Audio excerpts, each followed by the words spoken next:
सर्दियों की एक रात, जब घना कोहरा जंगल की सड़कों पर चादर की तरह फैला हुआ था, तीन दोस्त आर्यन, मेघा और समीर अपनी जीप में एक नई साहसिक यात्रा के लिए निकले। इनका उद्देश्य था एक प्राचीन किले का अन्वेषण करना, जिसके बारे में कहा जाता था कि वहां रात में चुड़ैल की सवारी होती है। आर्यन, जो ग्रुप का सबसे साहसी था, जीप चला रहा था।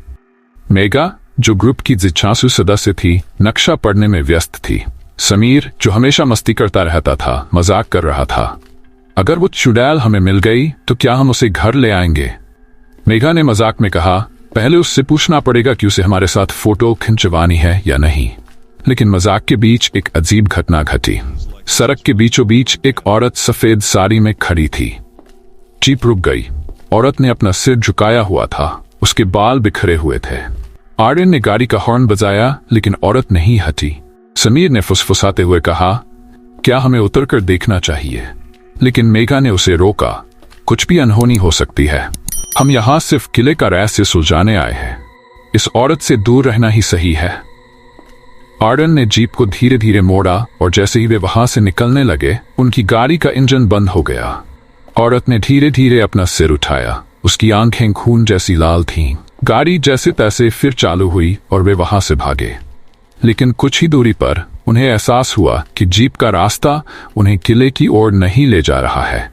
नक्शा पूरी तरह गलत हो गया था। रास्ता उन्हें एक सुनसान गांव की ओर ले गया। गांव के हर घर पर ताले पड़े हुए थे। केवल एक बूढ़ा व्यक्ति एक चबूतरे पर बैठा था। आर्यन ने पूछा, ये किला कहाँ है? बूढ़े ने धीरे से कहा, किले तक जाने का रास्ता मत पूछो। वहां से कोई वापस नहीं आया, और अगर चुड़ैल की सवारी का सामना करना पड़े तो तुम्हारे पास बचने का कोई उपाय नहीं होगा। किले की ओर बढ़ते हुए रात और स्याह होती गई। पेड़ हवा में झूम रहे थे, मानो किसी अदृश्य शक्ति से संचालित हो। जैसे ही वे किले पहुंचे, किले का मुख्य द्वार अपने आप खुल गया।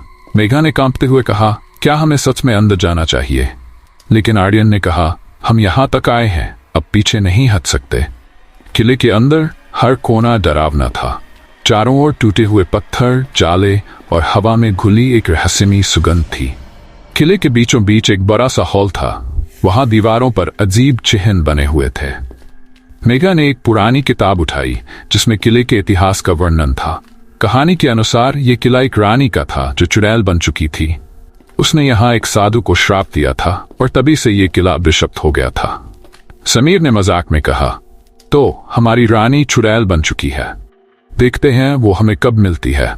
लेकिन तभी एक जोरदार हवा चली और हॉल के दरवाजे अपने आप बंद हो गए। दरवाजे बंद होते ही चारों ओर एक डरावनी हंसी गूंजने लगी। चुड़ैल की परछाई हर दीवार पर दिखाई देने लगी। उसने जोर से कहा, तुमने मेरे किले में कदम रखने की हिम्मत कैसे की? तीनों दोस्त डर गए। मेघा ने किताब में पढ़ा कि चुड़ैल को शांत करने का एक ही तरीका था, उसके श्राप को तोड़ना। लेकिन श्राप तोड़ने के लिए उन्हें किले के गुप्त तहखाने तक पहुंचना था। तहखाने का रास्ता खोजना आसान नहीं था। हर दरवाजे के पीछे मौत का जाल बिछा हुआ था। कहीं सांप, कहीं जाल, तो कहीं भूतिया परछाइयां। आर्यन ने कहा, हम तीनों को अलग अलग होकर तहखाने का रास्ता खोजना होगा। लेकिन यह फैसला घातक साबित हुआ। समीर को एक कमरे में एक विशालकाय आकृति ने जकड़ लिया। मेघा एक बंद गुफा में फंस गई और आर्यन को एक दर्पण में अपने ही अक्स ने घेर लिया। तभी चुड़ैल ने अपने सवार को बुलाया। सवार एक कंकाल जैसा घोड़सवार था जो आग के घोड़े पर सवार था। उसने आर्यन का पीछा किया। आर्यन ने चिल्लाते हुए कहा, अगर हम हार मान गए तो हम कभी जिंदा नहीं बच पाएंगे। आर्यन ने अपनी पूरी हिम्मत जुटाई और चुड़ैल की ओर बढ़ा। उसने कहा, तुम्हें तुम्हारा श्राप खत्म करना ही होगा। तहखाने में पहुंचने के बाद मेघा ने किताब में लिखा मंत्र पढ़ा। जैसे ही उसने मंत्र पढ़ा, चुड़ैल जोर से चीखी और किले का पूरा वातावरण बदल गया। चुड़ैल ने कहा, तुमने मुझे मुक्त कर दिया। मैं अब इस श्राप से आजाद हूं। किला धीरे धीरे अपने पुराने वैभव में लौटने लगा। तीनों दोस्त किले से बाहर निकले। गांव वाले उनकी हिम्मत की दाद दे रहे थे। किले का अभिशाप खत्म हो गया था और चुड़ैल की आत्मा को शांति मिल गई थी। लेकिन किले की हवाओं में अभी भी उसकी गूंज सुनाई देती थी, जैसे वह कह रही हो, धन्यवाद मेरे मुक्तिदाता। किले का श्राप खत्म हो चुका था, लेकिन आर्यन, मेघा और समीर को यह एहसास हुआ कि किले की कहानियां अभी खत्म नहीं हुई थीं। जब वे किले से बाहर निकले तो उन्हें चारों ओर एक असामान्य शांति महसूस हुई। समीर ने कहा, यह किला अब सामान्य लग रहा है, लेकिन मुझे यकीन है कि यह पूरी तरह सामान्य नहीं हुआ है। मेघा ने आसपास का निरीक्षण करते हुए जवाब दिया, किताब के पन्नों में जो इतिहास छिपा था वह अधूरा था। इस किले में अभी और भी कुछ छिपा हो सकता है। उन्होंने वापस किले में जाने का फैसला किया, इस बार एक गुप्त दरवाजे की तलाश में जिसका जिक्र किताब में किया गया था। किले के आंगन में एक खंडहरनुमा मचान के पास मेघा को एक अजीब सी सरसराहट सुनाई दी। जैसे ही उसने पास जाकर देखा, वहां एक पत्थर का चौकोर दरवाजा था जिस पर कुछ प्राचीन लिपियां खुदी हुई थीं। आर्यन ने पूछा, क्या तुम इसे पढ़ सकती हो? मेघा ने किताब का एक पन्ना पलटा और जवाब दिया, यह दरवाजा चुड़ैल के असली श्राप का कारण बताता है। हमें इसे खोलने के लिए खास मंत्रों का उपयोग करना होगा। जैसे ही उन्होंने मंत्र पढ़ना शुरू किया, दरवाजा धीरे धीरे खुलने लगा। अंदर एक संकरी सीढ़ी थी जो जमीन के नीचे जाती थी। तहखाने में घुसते ही तीनों ने देखा कि वहां एक और कक्ष था जिसमें चारों ओर खून से लिखे वाक्य थे, मेरा श्राप खत्म मत करना, वरना अनंत काल तक तुम्हारा शिकार करूंगी। समीर ने डरते हुए कहा, क्या हमें यहां से वापस नहीं जाना चाहिए? लेकिन मेघा और आर्यन ने फैसला किया कि वे इस रहस्य का अंत जानकर ही लौटेंगे। तहखाने के बीचों बीच एक लाल पत्थर था जो अजीब सी रोशनी छोड़ रहा था।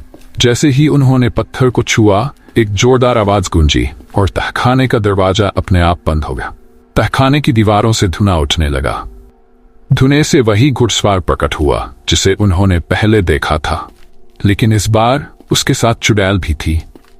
चुड़ैल ने गुस्से से कहा, तुमने मेरी शांति भंग की है। मेरे श्राप को मिटाकर तुमने अनजाने में एक और प्राचीन बुराई को जगा दिया है। अब तीनों दोस्तों के सामने दो विकल्प थे, या तो वे किले के रहस्यों का सामना करें या फिर खुद को बचाने का रास्ता खोजें। चुड़ैल ने अपनी सवारी को उनके पीछे छोड़ दिया। घोड़ा और घुड़सवार किले में चारों ओर दौड़ने लगे और तहखाने की दीवारें हिलने लगीं। आर्यन ने कहा, यह श्राप इतना आसान नहीं है, हमें उस लाल पत्थर को नष्ट करना होगा, शायद यह श्राप की असली जड़ है। मेघा ने किताब में खोजते हुए एक मंत्र पाया, लेकिन उसे पढ़ने के लिए समय और एकाग्रता चाहिए थी। समीर ने कहा, तुम मंत्र पढ़ो, मैं और आर्यन इन राक्षसों का ध्यान बटाएंगे।